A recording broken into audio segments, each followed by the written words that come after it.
Mark, it's great to have you again on the podcast. Welcome back. It's great to see you again. Yeah. So I'd love to start here. And this may go way back. This may go back to your childhood. It could go to preschool. I don't know. When did you know you were a leader? I don't know that answer definitively, but I know when I began acting like a leader. I was 10 years old, and my Little League coach told me that I was going to be the catcher.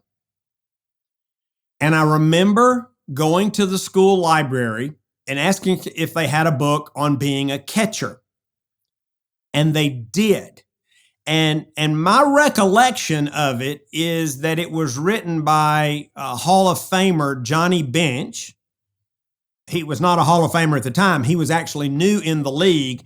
And I remember in the first section of the book, he talked about the role of the catcher is to be the leader. And his theory was in a baseball game, you're the only person that can see the entire field. And you've got to tell people where to throw the ball and where the cutoffs are, and you've got to manage the pitchers, and you've got to communicate with the dugout. And so I began trying to do the things that I read in that book. And interestingly enough, people accepted that. And I don't know if they thought that I was the leader or the catcher was supposed to be the leader, but at 10 years old, I started trying to lead. Well, that is an answer I did not expect to get. I mean, I have all kinds of questions now, Mark. Like, if I'm the catcher, I would just go stand there. I wouldn't necessarily think of going to a library. And as a casual observer I'm not a sports guy, but like baseball, if I'm going to watch something, it'll probably be baseball. I never really thought about the fact that the catcher is the only one who sees the entire field. And of course, the pitcher gets all the credit or all the blame, but it's the catcher who's throwing him the signs.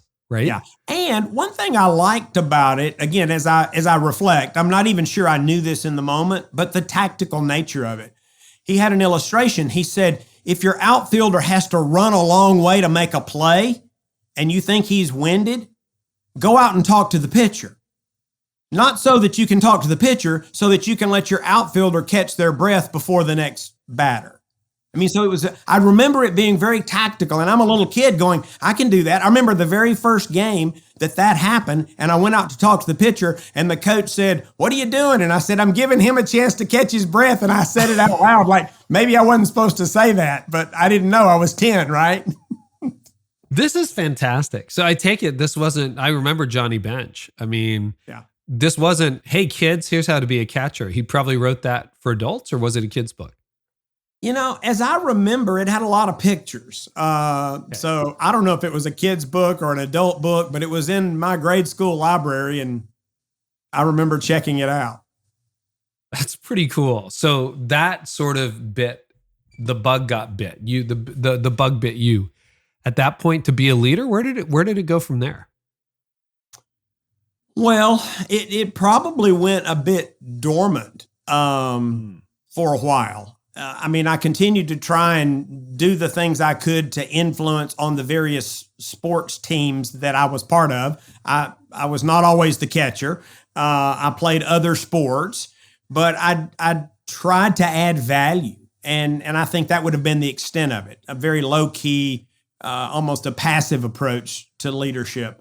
And then once I got to Chick-fil-A corporate, I was working in our warehouse in our mailroom and was able to do that for about 6 months. And they actually asked me to come out of the mailroom and start what became our corporate communications function. So I think somebody else probably saw something in me that I hadn't seen in myself, or at least had been dormant, because I was going to school at night.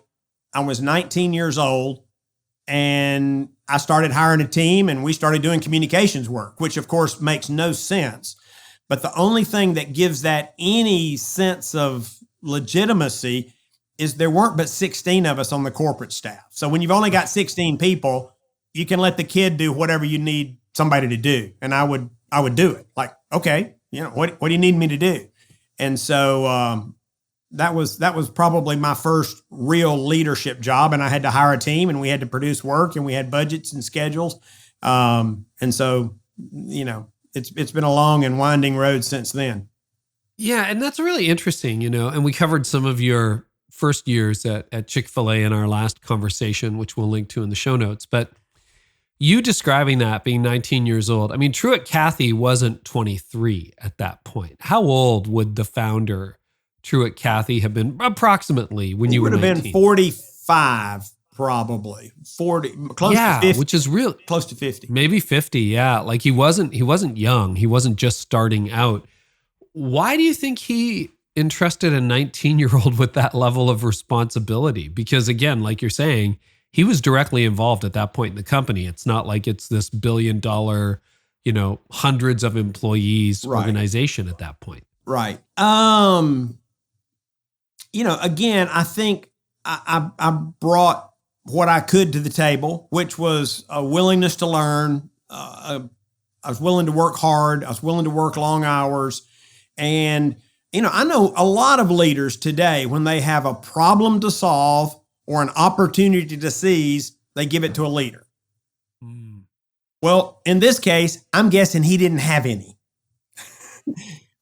and the opportunity to seize was not mission critical. And so I think he was just willing to take a chance. Well, that's impressive, because I think about that. The older I get, there's a lot of people who gave me shots at 17, 19, 23, 30. Like I got a lot of breaks as a young person, but also now being well into my 50s, I see a lot of leaders in their 40s and 50s who are hesitant to give a 19-year-old leadership. Mm-hmm. Sitting where you sit now, decades into your career, what are the pros and the cons of entrusting young leaders, like really young green leaders, with leadership as you see it now? Well, I think there's several things going on. I believe that the best leaders have a sixth sense, an intuitive understanding of potential. And in many cases, I think it's certainly untapped, maybe latent potential. So I don't know that you give every 19-year-old an opportunity. Yeah. So I think there's some discernment and there's some judgment. And then I think you scale the opportunity with the level of readiness.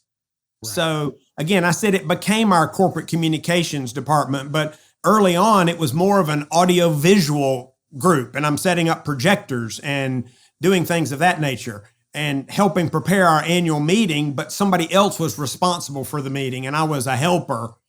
Sure. And so I think you scale the work appropriately for somebody's youth. And again, it's a little bit of a test. And I guess my last thought is whether they're 19, 29, 39, or 49, when you give somebody responsibility, I think the leader who's doing that delegation or that empowerment has a responsibility to coach that person and to try and help them learn and grow from the experience. The name Howard Hendricks, and many of your listeners do. He was one of my dear friends and mentors for many years. And he would always say, experience is not the best teacher, only evaluated experience. Mm-hmm. That's when we learn and that's when we grow. And I think if you entrust something to a leader or an emerging leader or an aspiring leader, that we have an obligation to be sure that they evaluate that experience well and thoroughly so that it does become an opportunity for learning and for growth. Well, as the vice president of high performance leadership at Chick-fil-A, a title which I think you said last time we were together, you either invented or they invented for you. It was invented for me, but I said they can call it whatever they want. I serve at the pleasure of the organization. I want to know, Mark, what were some other influences? So you got Johnny Bench. Truett Cathy. What were some other influences in your young leadership as you developed? Well, early, I have to mention my mom. She was like give it your best. Don't quit. Persistence, slow and steady wins the race. I mean, she was outspoken on that. And then my dad, he modeled those things, even though he might not be the one talking to me about it. I could see it in his life. So she would talk about it and I could watch him do it. So that was an influence. And then, like many of your listeners, I had teachers and coaches that believed in me.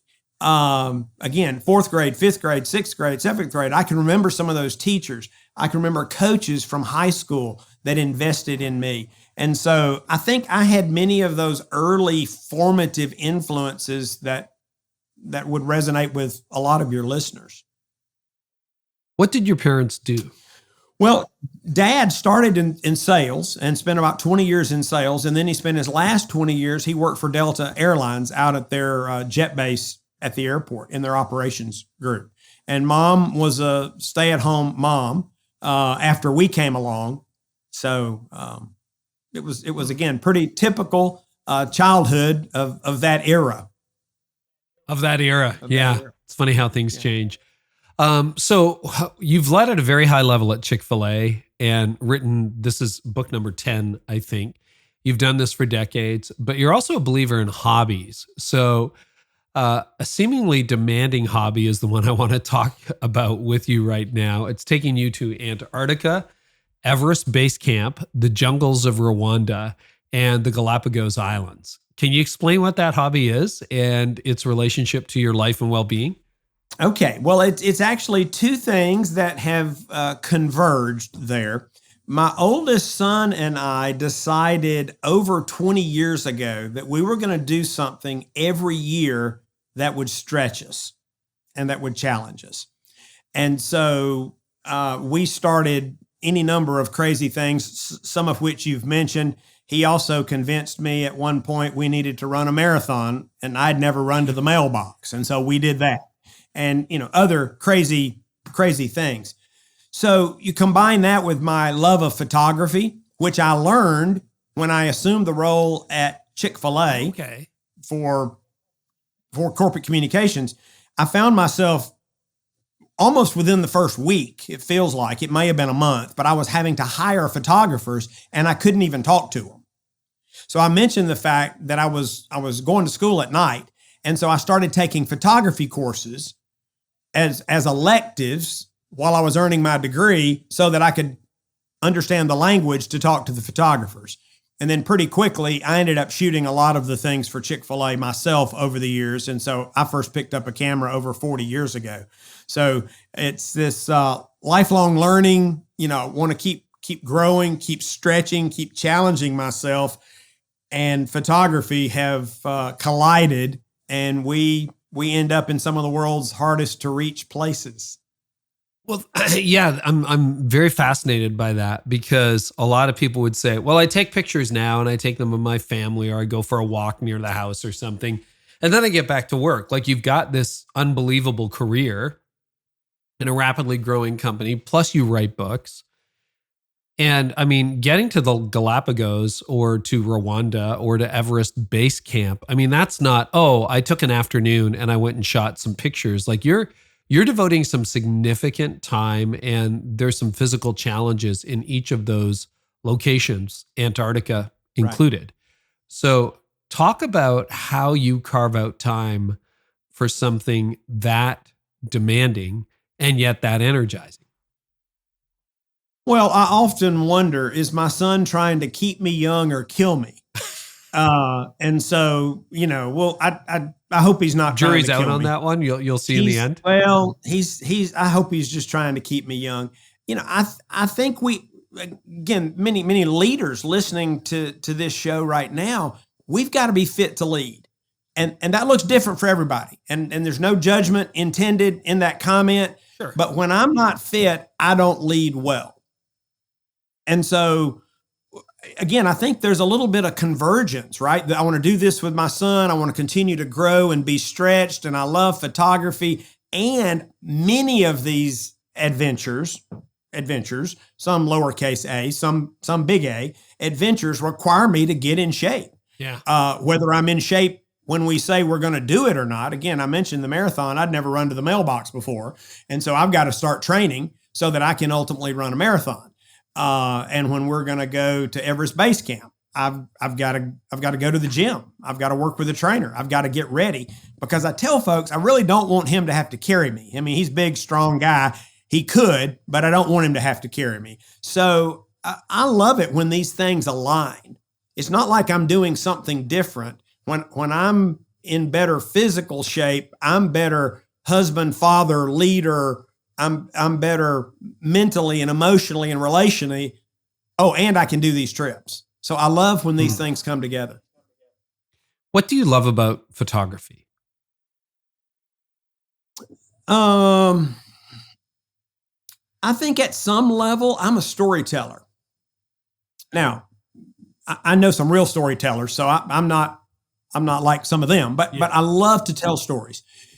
And I love the challenge and the creativity required to try and tell a story through really an image, a single image. On every one of these adventures, I want to try to get one shot that will embody the experience. Huh. Sometimes I do, sometimes I don't. But how can I capture the essence of this experience in an image? And so, again, I love the creativity, the challenge, the storytelling elements of it. So I think it resonates again with who I am. So shifting gears a little bit, Chick-fil-A has come out of the pandemic stronger than ever. I was talking to your colleague, David Farmer, the other day, and I think $17 billion in the last year of sales. Is that right? Yes, sir. Wow. And it was $13 billion heading into the pandemic? I think that's pretty close. Something like that. Yeah. Which is crazy. And I know this is like a book one day. What explains the continued rapid rise of Chick-fil-A? Because you've seen rapid rises before. You've seen continued rises before, but this feels like a continued rapid rise of a company. And I'm just curious what your angle on that would be, Mark. Yeah, well, you won't be surprised by my angle. It's leadership. And it's the leadership in the restaurants. We have been so fortunate to attract world-class leaders. For those that don't know, that are listening, each of our restaurants is independently operated. They're company owned, but they're independent business leaders that run those restaurants. And we have attracted some amazing leaders. So they are our competitive advantage, because there's so many good things that happen when you've got the right leader, not the least of which is they attract great people and they create a great work environment. So those people are engaged. So their level of execution goes up. So I think the leadership embodied in that operator is the epicenter of our success. And then I would go to the Jim Collins example of the flywheel. I can't tell you if it was the 10,000th push or the 100,000th push when that thing started to gain some momentum and some energy. But we have hundreds of thousands of team members, the operators do, around the country, and they're pushing on that flywheel with every sandwich and every smile and every transaction and every my pleasure. And, I'm not sure which was the most important one. I think they're all important. And so I think that's why we're enjoying success today. But it starts with that leadership in the restaurant. Can we talk about the leadership in the restaurant a little bit more? Because it is a little bit of a unique model. And I know some of your operators. And if you can just describe how Chick-fil-A structures it versus how a Wendy's or a McDonald's or a Burger King or a Taco Bell or Chipotle, it's like there's corporate owned and then there's franchised. And you guys have a bit of a different take on that. Yeah, I give it to you at a high level. Under many state laws, it's still considered a franchise, but it's not a traditional franchise like some of our friends that you mentioned at Wendy's or Taco Bell or other places. We own the restaurant and we own the assets. And what that does is we're not looking for men and women to come into the business who necessarily have a high net worth, because many of those individuals actually don't want to run a restaurant. Right. If you're worth 50 million, you don't want to be running a restaurant. Truett's genius was, if we provide the capital, we can go look for leadership, which makes the pool huge. Right. Because it's only a $10,000 investment and $5,000 of it is refundable if someone leaves. Yeah, that's crazy. So it's so still today, It's still $10,000 investment to start a Chick-fil-A. Well, for 100 years, it was $5,000. So yeah, it's 10, but 5 of it is refundable. And so what that does is it creates this huge pool of talented men and women who would like to at least consider becoming a Chick-fil-A operator. And then we take some off the top every month because we've invested the capital. And then we split profits every month with that local operator. And so income potential is really high. And we've attracted some amazing leaders with that approach. Yeah, you really have. And the other thing that's really interesting about the model is you don't allow owner or operators, I should say, to accumulate like 10 restaurants, right? There's a very low cap on how many restaurants an operator can operate. Can you clarify that? Yes. And explain why? Sure. I don't know the exact numbers today, but approximately 80% are single restaurant operators. And you've got 19% that have 2 and 1% that have 3, more or less. That's order of magnitude. And I think part of the rationale, going back to Truett's insight, if not his genius, is if you get the right leader and they have their focus on the business, their single business, his belief was they'll probably perform better than if they had 2 or 5 or 10 or 15 or 20. Because they're these high caliber leaders and they have focused attention.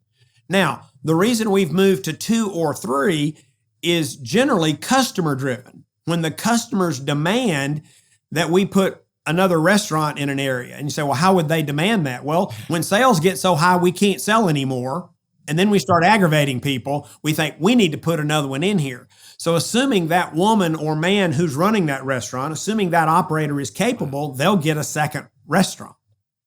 But it's about proximity, it's about demand, and it's about their capacity to do that. We look at leadership capacity because one of the things we learned early on is someone could do a fantastic job in 1 and not do a fantastic job in 2 because maybe they were the system or they were the process.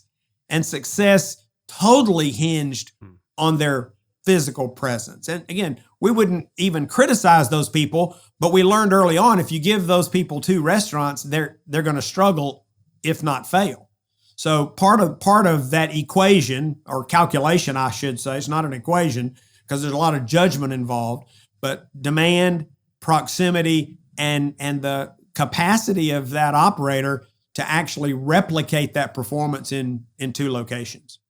Looking back over the last couple of years through the pandemic, not every business grew, not every business and church thrived. You did at Chick-fil-A. What were some of the lessons of the pandemic? Because I don't know that anybody was pandemic ready, but you seem to be able to pivot, to figure out what the market needed, and to move with the never stable environment that we've been leading in now for 2.5 years. Okay, so 2 or 3 things. One, I won't repeat everything I just said, but the fact we were nimble or agile or could pivot, we had an unfair advantage because of that operator. We've got world-class leadership, right? And so that was our competitive advantage before the pandemic, it was during the pandemic, and it is now after the pandemic. So hats off to them. They and their teams, they're the heroes, and they're the reason we've done so well. Now, a couple things that we do on at the home office, the support center, we're paid to help those people be successful. And we had begun years ago working on improving our drive-through and working on the app. Those were two big enablers. We were able to better equip those leaders because even leaders need the tools and they need the resources. And we weren't starting from scratch. I noticed one of our competitors came out with an app about 18 months into it. And I'm not being critical. I'm thinking if we had started the day the pandemic was declared, it'd have probably taken us longer than 18 months. But thankfully, we had started those two initiatives several years early. So you ask, what's the lesson? There were many, and we've talked about that a lot as a leadership team about the lessons because we don't want to forget those lessons. But I think one of them is you need to dig your well before you're thirsty. Dig your well before you're thirsty. And that served us well. Yeah. Why did you start working a few years ago on drive-through and the app? What motivated that decision? Well, let me talk about the app because I think it's a great leadership illustration. Dan Cathy was our CEO at the time. And he said, we need an app. And there were a lot of people that said, fast food places really don't use apps. And he said, yeah, but we're going to have one. And we started working on it. And he started going to the meetings. He said, I want to be involved. I think it's going to be fun. I think it's going to be important. So it was a leader that had a preferred picture of the future and rallied an organization to follow. And that's why we have a pretty good app today, one that's getting better. Our customers actually like it because we started working on it several years ago. Any other innovations or crib notes from the pandemic, positive or negative, where you're like, ooh, tried that. That was a mistake. Or, boy, we tried this and it went better than we thought it should. Wow. I mean, we have talked about this a lot. And I think many of the lessons were personal. I think different leaders had different revelations and different insights. Some were at the department level and some were at the organizational level. I think at an organizational level, we realized that we could accelerate decision-making.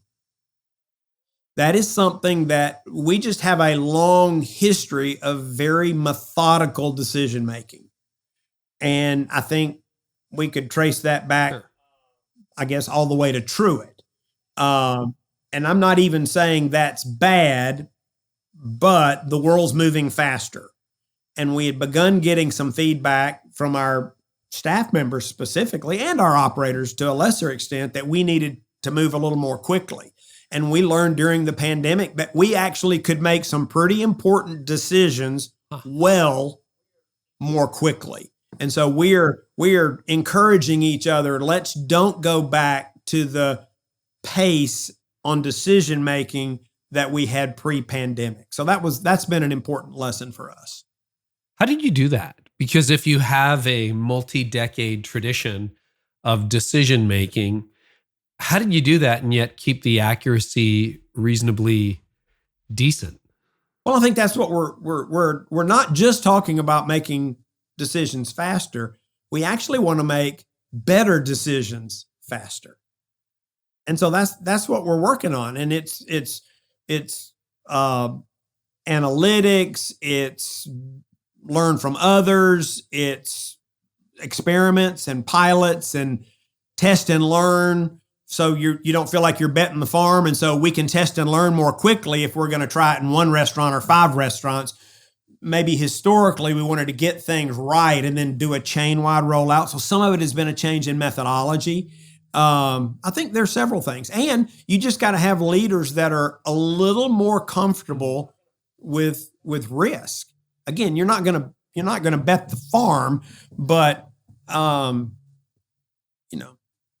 good is the enemy of great, right? Yeah. What is an example of one or two of those quick decisions you made during the pandemic? We made the decision to reallocate hundreds of our staff to new roles. Oh, wow. So we again, I don't know the final number. I guess it was close to 300 folks that we didn't let them go. We found other work, because what we realized pretty quickly is during the pandemic, once we realized it wasn't going to last for 2 days, because I guess it was a Wednesday, and we said, look, let's close early today and we'll come back on Monday. Like, let's give everybody a couple of days off to get this whole pandemic thing taken care of. What we thought. Yeah. Yeah. We thought it was going to be just really quick. So early on, we decided, the executive committee decided that we're not going to lay off, our staff unless, it would have to be absolutely the worst guy. So we didn't say never, but we said our intention is to retain our staff. And so we realized early on that some parts of the business we weren't going to do as much, and other parts of the business we were going to have to ramp up. And so we reallocated, found meaningful work that met or matched people's skills. We reassigned 300 people and did that in a couple of months. So I think that was pretty quick for us. Did you make other changes on food delivery? Church leaders lost access to buildings. You lost access to restaurants. And again, not just in Georgia, but it was state to state. It was pretty chaotic. Right. Well, what we lost was dining rooms. And I guess there were some situations where we were closed. But generally that was short term. And oftentimes it was because we had staffing issues. There were some local situations where we were closed because of the community, but we were seen as essential workers providing food service.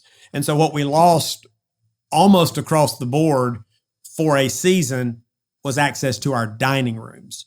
And so we opened other channels. We started curbside. We ramped up third-party delivery, which these are things that we weren't unfamiliar with because we had been testing some of those things. So we expanded third-party delivery. We expanded curbside and other things. So again, those would probably also be examples of decisions that we made relatively quickly. Most of those resided with that local operator because he or she may have decided, I'm going to do curbside, or I'm going to do, operator-led delivery, we call it. I'm going to take the food, or I'm going to use these third-party vendors. And so that was very helpful to have the caliber of leadership that we do in the restaurants. Well, and because there's a profit split, both Chick-fil-A and the operator is very motivated to try to get those decisions accurate. Mm-hmm. This is a question, might be a red herring, if so we can throw it out. But, the question everyone's asking is, what's it like now? Because churches are down 40%. Some businesses are not quite where they were. Do you think that dining experiences have changed permanently as a result of what we've been through, or what do you see? Yeah, I don't know. Right now, it feels community by community. I was with an operator 2 days ago and his leadership team, and their dining room is half what it was pre-pandemic. And they have had their dining room back open for 9 months. And so, but he said people like the curbside and they've gotten comfortable with the drive-through. And so I don't know. There are others that are back to their previous capacity. There are others that are above their previous capacity. So I think there'll be a community influence for sure. And some of that might even be regional. As I've traveled around the country, different parts of the country have responded differently to the pandemic, obviously. Yeah, that's true. Well, Mark, you've got a brand new book. It's called Smart Leadership: 4 Simple Choices to Scale Your Impact. And I'd love to start here. You asked the question. So it's about scaling. It's about choices. Why does it seem so difficult for us humans, particularly us human leaders, to make wise choices? I don't know. I'm still working on that one in my 50s. Well, I would just ask all the folks listening to make their own list. But it's about competing priorities. It's about pressure. It's about stress. It's about resource scarcity. It's about distractions. It's about busyness. There are just so many things. It's about success. It's about fatigue. It's about fear. It's like there are so many things warring against us as humans, specifically as leaders making wise choices. Yeah. So you suggest some smart choices to make. One of them is confronting reality. How do you do that? One of my favorite mantras the last 2 years is, again, Jim Collins, the Stockdale paradox. It's to confront brutal reality, but never lose hope. Right. Which is really hard because hope can sometimes be fake when it veneers over a problem. It's like, we have a problem here. We're not going to deal with it. We'll just pretend to be hopeful. On the other hand, reality can be pretty brutal sometimes. So what does it mean for a leader to confront reality? Well, I think it is the first of the four choices we talk about. It's not more important than the others, but it's first among equals. Because if you want to lead from a position of strength, you've got to be grounded in the truth. I mean, how do you plan a legitimate path to a future if you are delusional about where you are today? It's just not possible. And now I will say I try not to get too personal. So I normally don't ask a leader to think about a time you didn't confront reality. I don't want to go there. It's too soon. So I say, do you know a leader who at some point in their life has been unwilling to confront reality? Yes. Every leader I've asked has said, yes, I know a leader who at some point in their life or career has not been willing to confront reality. And I ask them why. And they come up with all kind of reasons. So I think the starting point, if you're going to be a leader grounded in truth so that you can lead from a position of strength, you have to make the choice to confront reality. And then you have to activate the choice. And there are a lot of ways to do that. I'll just give you one quick one because this is one of my favorites, and I think it's broadly applicable, and that is you got to find fresh eyes. Because sometimes you don't want to confront the truth because there's stuff going on inside of you, and sometimes you don't want to confront, or you can't confront the truth because you don't know the truth, right? So if you'll find fresh eyes, men and women who can come around you and help you see the truth. And so people say, well, how do you do that? Well, there's so many ways. You can get a coach. You can get a mentor. Right. You can have a personal board of directors. You can, I started with some other guys, a group. We've been studying leadership for 23 years. We meet twice a month, generally for about 3 hours. And I've learned a lot about myself. I've learned a lot about leadership. And those guys help me confront reality. We share drafts of our development plan to get feedback. And they'll say, hey, why isn't X, Y, Z in here? Or when 3, 4, 5 months later, they'll say, how you doing on that third thing in your development plan? There's some truth coming at you. Here we go. So once you make the choice, you can find ways to activate that choice. So those are some options that are, I think, readily available. Most people don't do those things because they've not made the choice. Can you tell us more about that group that's met for 23 years? Is that the same as your personal board of directors, or is it different? Well, it's interesting. We have just in the last 6 months, we now have devoted some time. This is an experiment. We've been doing it for several months. We've devoted 30 minutes of each meeting for one of the guys to have a board meeting. And they prepare for it and prepare us like they were preparing to go talk to a board, if they're pre-reads or whatever. And they come in generally with one agenda item, and we're going to have 30 minutes. So we're actually seeing if this group can do both.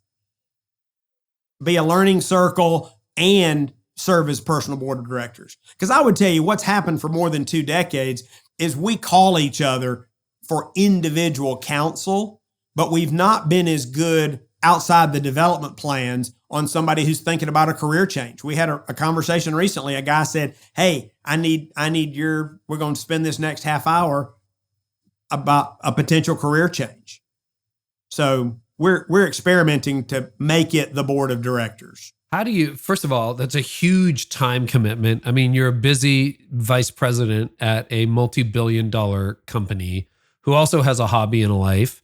And you're saying twice a month, 3 hours each time, you sit together with these leaders and you study leadership. How does that does not work? include that does not include prep time.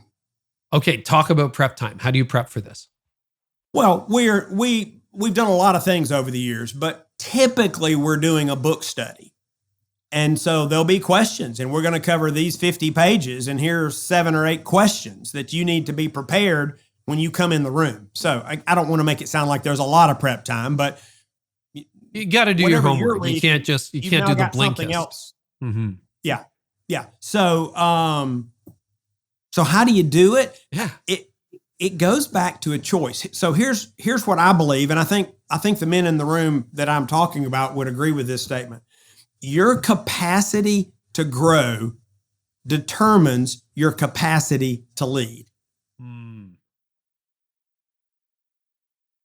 Yeah. And if you make a commitment to lifelong learning, then you're going to find ways to do that. And this won't work for everybody, and I'm not suggesting it would. And we don't have everybody there at every meeting because life happens and we have to travel and we do other things.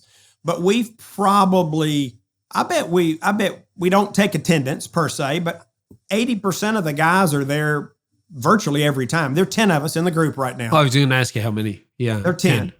And it's life-giving. Because not only do we get the leadership, I mean, we get what many of your viewers will understand is this community that forms over time. You spend 20 plus years helping people raise their kids and bury their parents and bury children and all kind of other stuff. You do life together for over 20 years. And so you get something beyond the leadership development. Yeah. I mean, that is a really, interesting paradigm. And the best time to start that is 20 years ago. The second best time is this week or this month. But what that also says to me, Mark, you think about the adventures you have, the photography you do, traveling around the world personally, not just for business, this twice a month, 3-hour commitment plus the prep time. That means you're, by definition, excluding a lot out of your life. What are some things that you see jamming up the schedule of other leaders that you've said, nah, that's not going to jam up my schedule? Like, what are some things that you have either categorically or systematically eliminated from your life so that you can pursue these other things?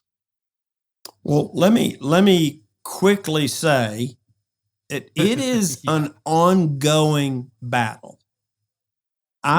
I feel like you got to almost slay the dragon every day because the world wants our time. I think if you're a leader, the world wants your time even more than it wants the non-leader's time. Oh, yes. Yeah. And so I don't pretend to have figured it out. Maybe I figured it out today and I'll try to figure it out tomorrow and I'll try to figure out the next day. So I feel like I have to offer that disclaimer because it is a never-ending battle. But so a couple things, and this goes all the way back. Most of your listeners are probably too young to remember Peter Drucker. I would argue the greatest management and leadership thinker of the last 2,000 years. And Drucker said about 50 years ago that he had never met a knowledge worker. Oh, by the way, that's me and you, if you want to read Drucker's definition, but that's us. We have some discretion. We solve complex problems, blah, blah, blah, blah. We're knowledge workers. He said he had never met a knowledge worker that couldn't eliminate 25% of the activities on their calendar and no one would notice. That's convicting. I don't know if that's the number for you. I don't know if that's the number today, but I am constantly looking at my calendar. I mean, this is very tactical, but hopefully very practical. Like, what's on my calendar that shouldn't be? And how did it get there? And how do we keep it from getting back on the calendar? Right? I think that matters. And every minute you save is another minute of capacity. If you can take an hour meeting and it becomes a 30-minute meeting, you just screw your capacity by 30 minutes.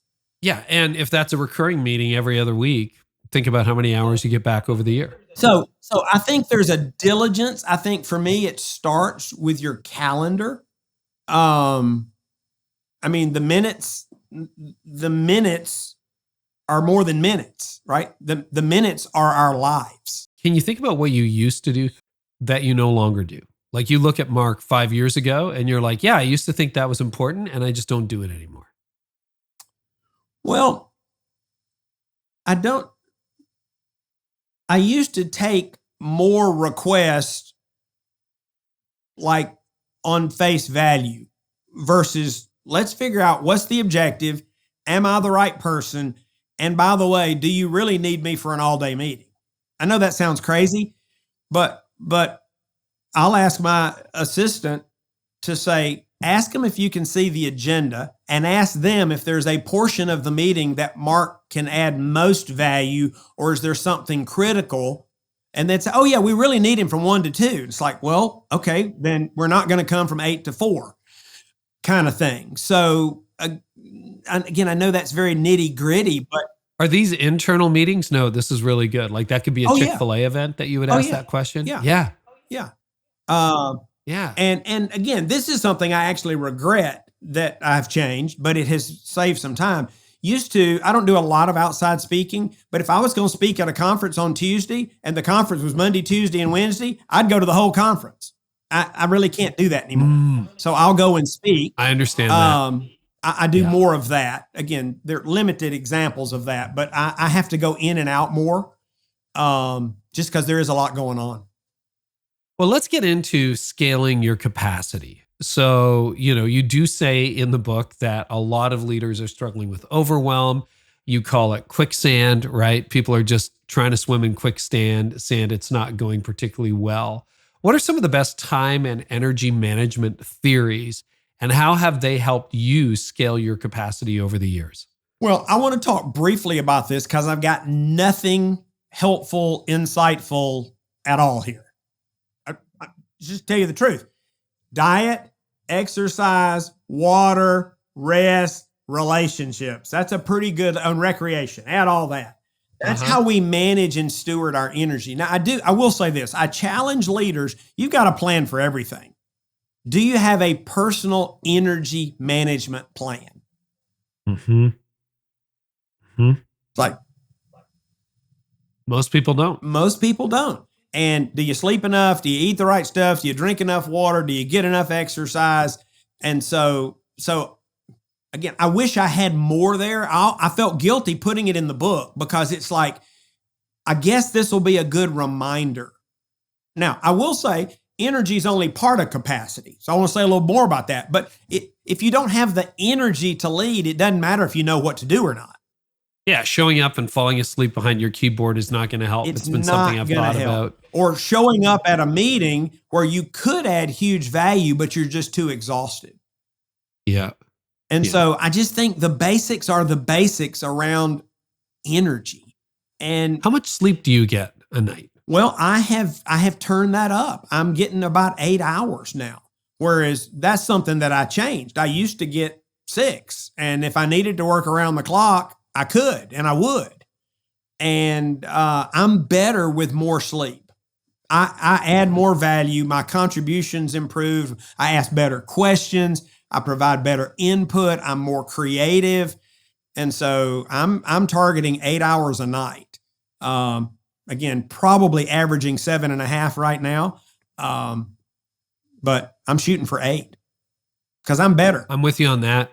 I'm better when I do that. What about diet? Obviously, the waffle fries are wonderful, and I'm sure you can get a lifetime supply if you ask somebody and they would deliver them on the hour every hour, but we know where that goes if they're not a treat from time to time. So what are you doing in terms of diet? Yeah, it's kind of hit or miss. It's one of my opportunity areas. My metabolism has remained relatively high. It helps me when I'm training for one of those adventures. And my water consumption goes up and my sweets consumption goes down, which is why I like to keep one of those events or two on the calendar. But again, I know that diets are very personal and that different people do different things. My biggest deal is just don't eat the junk. And when I do, I'm healthier and I'm sharper and I'm clearer. And again, when I have that little external motivation of something I'm training for, that's helpful to me. No, it's a good prompt, and our metabolisms are different. I have a very unforgiving metabolism that seems to be less forgiving every year as I get older. So it's funny as you say that. I ate like a 12-year-old for over 40 years. I mean, I'd have pizza and chocolate chips for breakfast. And no, something happened for me around 40 and it was like, but still it's relatively high. So I can monitor it and keep it pretty close to where it needs to be. Great. If you're coaching a young leader who's feeling very overwhelmed, because it's not just work, it's life, right? I've been thinking a lot about this over the years. What are some good first steps to getting out of that overwhelm mess that so often passes for life? Well, this will be the most counterintuitive thing I'll say during this segment. And I would say this to a young leader, a middle-aged leader, or a 75-year-old leader. You've got to put margin in your life. Now, I'm telling you, I've talked to people about this recently because this was one of our findings as we studied all these leaders. We studied for a couple of years before I wrote this book, talked to a lot of leaders. And the best leaders for thousands of years have built margin in their life. Now, I had a leader not long ago who was a bit aggravated, right? And you can imagine if you're in quicksand and somebody offers you swimming lessons, you're going to say, no, actually, that's not what I need right now. And so a lot of leaders can't hear this message of margin because they're in quicksand. But hang on. This leader said to me, I don't have time for a vacation. And I said, well, we can debate that later. I'm not talking about a vacation. He said, well, you told me I needed margin. I said, yeah, I'm talking about a leadership discipline called margin. He looked at me kind of funny. And I said, let me ask you this. When do you purposefully and intentionally have time on your calendar to reflect, to assess, to think, to create, and to plan? And he kind of looked at me funny. And I said, that's one of the reasons you're in quicksand. Because the first thing you need to think, assess, reflect, plan, create, one of the first things you need to work on is how to get out of the quicksand. But you don't have any time. I said, and I'm not talking about what you can do in the shower or what you can do driving to work. Any problem you can solve in the shower or driving to work is not that big a problem. You need some dedicated time to wrestle with these big issues. So some of your audience may have seen a study that just came out of Harvard. They studied the calendars of CEOs for 12 years. I haven't heard of this. Okay, catch this. Now, many of your listeners are not CEOs. I'm not a CEO. But What do you think about when you think of a CEO? You think of a really busy person with a big job, more or less, right? They spend 28% of their work week alone. Well, what do you think they're doing? Reflect, assess, think, create, and plan. Now, somebody said to me, well, so is that the right number? I said, I have no idea what your number is, but here's what I would tell you. The bigger your dreams, the bigger your vision, the bigger your challenges, and the bigger the obstacles, the more time you need to reflect, to assess, to think, to create, and plan. I talked to a guy who became the president of a multi-billion-dollar company. And I said, well, what's the first thing you did? He said, well, I doubled the amount of time I spend alone. That's fantastic. Covey said this, public victory is always preceded by private victory. The most important time I think a leader invests in their life is their time alone. And so if I'm talking to a young leader who wants to get out and stay out of the quicksand, or the middle-aged or the old leader, it's like margin is like, it's amazing. It is amazing. It really is. It is amazing. So we talked about this a little bit. If we've exhausted it, we can move on. But you and Chick-fil-A have changed so much over the years, and yet change is one of the most complicated dynamics a leader has to manage. So you're actually doing, well, I'll have you back on the podcast when it's ready, a deep study on change, which is fascinating. What are you learning about change? Well, we're about 6-8 months into this. So, and I've got a really talented team of people that are trying to figure this out. We are going to launch in the next 30 days a global study. We're going to talk to leaders all over the world. So what I'm about to tell you is preliminary. I would even say it's probably a hypothesis at this point. Sure. We think change has changed.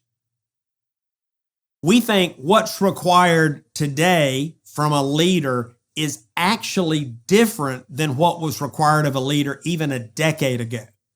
Because change was much more linear, sequential, time-bound, consecutive steps. I mean, you could pull out Cotter's book, Leading Change, and work through the 8 steps. And when you finish that project, you could pick another one. And now leaders find themselves deluged by change initiatives. And so we think it's we think it's always on, it's continuous, it's simultaneous, there are interdependencies like never before. And so we're trying to say, what is the appropriate response in a fundamentally new paradigm? Mm-hmm. And we don't even have language for it yet, but it's not what it used to be. It's not our change is, for one of the pastors in your audience, we're building a building. Okay, you may be building a building, but you're launching small groups and you're trying to do this and you're trying to do that and you're trying to start a satellite campus and you've got an international missions project. And it's like just the complexity that comprises the quicksand is also the complexity that has turned change on its head.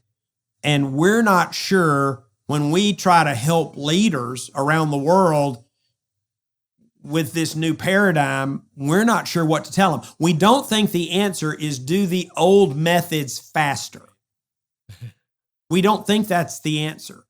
So we've got still more questions than answers at this point, but we're excited about it. That work should be finished in 2024. So I hope I can talk to you again before then, but by 2024, we'll have that. Well, I'm very anxious to see what you discover. And yeah, I wonder whether the framework for change we've had to figure out in the last 2 years is actually similar or related to the framework for the future. I think it may be. I think it may be because it's not the framework you used 10 years ago. I don't think. No. I mean, the one you used in the last 2 years. Yeah, right? It's chaos. So it's yeah. It's right. How do you strategically, purposefully, and sustainably lead change in the midst of chaos? That's what we're trying to answer. That's a great question. What we're trying to answer. So I look forward to comparing notes with you on that. I'm looking forward to that. Okay. One more question for you. What are you paying attention to right now that you think most leaders are not paying attention to? Well, my answer 2 years ago was culture. And so I'm still thinking about culture. But here's why I set it up that way. A lot of leaders are thinking about it now. But they're challenged by the whole idea of culture. Part of what we've done over the years as we've worked on these various projects is we try to identify current and near-term challenges that we can help leaders address. 2 years ago, we saw a lot of leaders struggling with culture before COVID hit. And we just think it exacerbated the whole thing.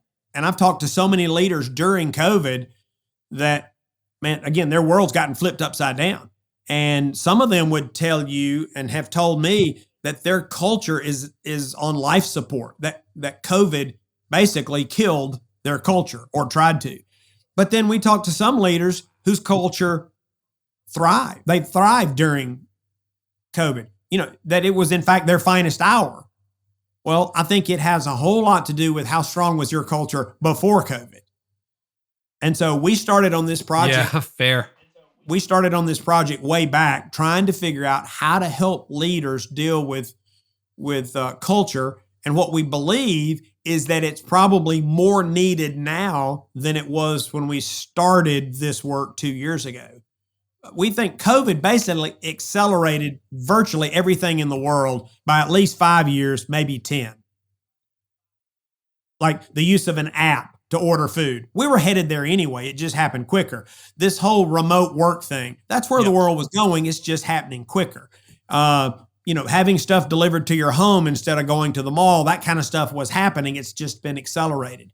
And so I think the urgency of for leaders to deal with culture, the timeline's just been pushed up. That leaders are going to have to deal with this if they want to unlock the potential of their organization.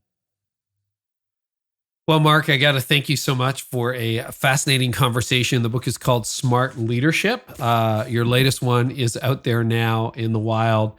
And thanks for what you're doing. And just thanks for being so passionate about leadership for so many decades. It's been encouraging every time we're together. I learned so much from you, and I'm excited for the next time. I'll look forward to our next conversation.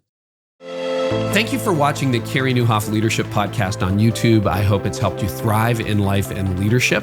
And if you haven't yet checked out the Art of Leadership Academy, inside you'll find everything you need to lead, grow, and run a church. And now, a word from our sponsor, BELAY. If you've ever struggled with bookkeeping, watch this video, because not only is it going to increase your peace of mind, but you're going to wonder why you waited so long.